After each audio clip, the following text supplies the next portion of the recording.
there is no more important matter for this parliament, or indeed for Australian society, to consider at the moment than the protection of children, the most vulnerable in our society. I think many Australians, every Australian, will have been shocked by the news in the last couple of days about a grotesque individual who's alleged to have committed some 1,623 child abuse offences, including 136 counts of rape and 110 counts of sexual intercourse with a child under 10 and 604 counts of indecent treatment of a child.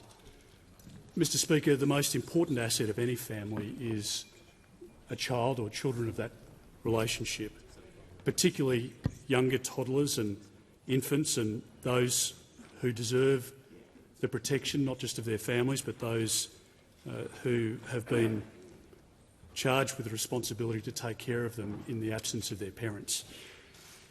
The reason I think this is a very important matter for the parliament to contemplate today is that the news cycle, as we know, moves on so quickly. World events and domestic events mean that the paper's headlines quickly disappear and the online version of the next story is quickly posted. Sometimes this subject matter is too shocking for families to discuss. Sometimes the detail so depraved that you want to starve your children or social groups or contacts from the actual detail of particular incidents. But it is proper, Mr Speaker, for our country to stop and pause at the time of these significant events, because the children who are involved, and all young girls now, in many cases in their early 20s, will have had their lives changed forever. And I acknowledge the conversation even that we're having today, or the newspaper reports, as we've seen over the last couple of days, will be a trigger for other victims of child sexual abuse. The discussion of the very topic will be very difficult for them and for their loved ones to contemplate. But it is appropriate and absolutely necessary that we remind ourselves that our society is infiltrated by people of this character, that people in positions of responsibility commit these most egregious acts against those who are most vulnerable in our society. And so today we recognise the efforts of the Australian Federal Police, particularly those officers who are attached to the Australian Centre to Counter Child Exploitation, the police officers and the investigators and the analysts, all of those from Queensland Police Service and New South Wales Police Service, their international counterparts. This is a very significant investigation that's gone on for some 10 years or so, and it's spanned across states and jurisdictions. And we know that the prevalence of child sexual abuse is at record levels because of the use of digital technology. We know that, I want to say a human being, but we know that an individual here in Australia can direct a movie taking place in the Philippines of a child being sexually abused and penetrated, and can direct from afar the actual abuse of that child. Now, it's incomprehensible on many levels, but it needs to be spoken about, because if we pretend that it's not happening, or if we pretend that we shouldn't speak about it because if we ignore it, the problem will go away, or that our children won't be affected by the next offender. And it is one of those crime types, unlike the stories you'll see on the news tonight of a stolen car or footage of a robbery or an assault that's taken place and a victim that's interviewed. We don't see the victims' faces in this crime type.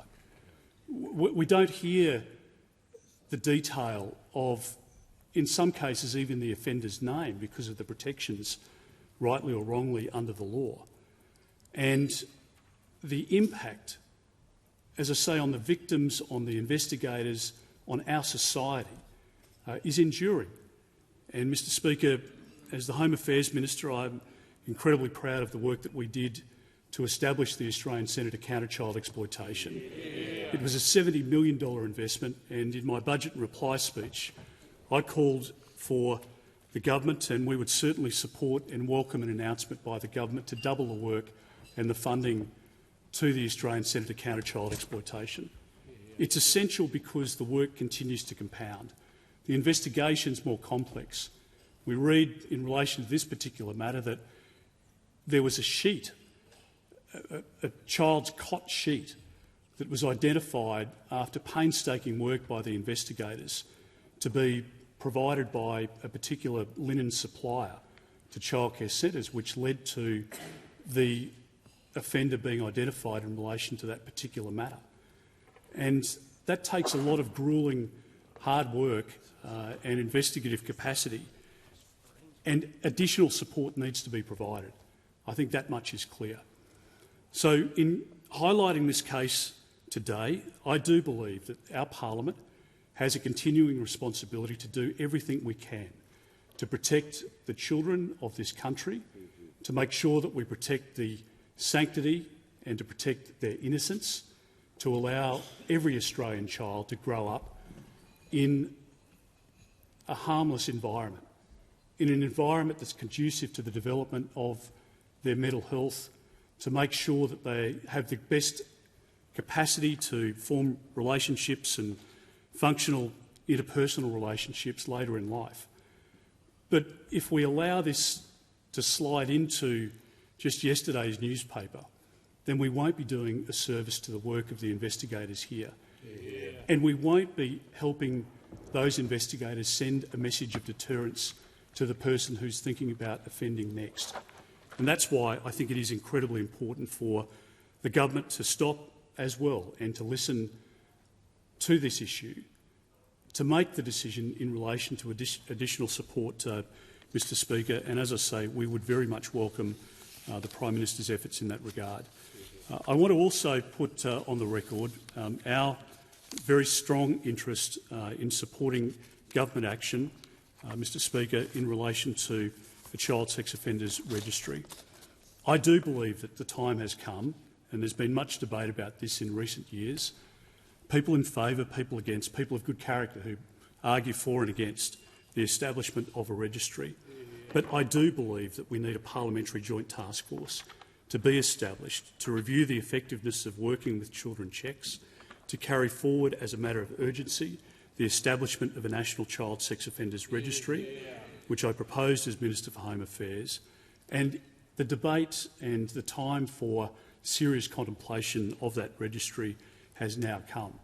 The circumstances where an individual over a protracted period of time could work at multiple points where children, young children are engaged, where they're supposed to be cared for, could commit these offences undetected in so many workplaces, amongst so many other colleagues, with parents, with children, through no fault of any of those people that the attention of the police wasn't drawn to the particular offending.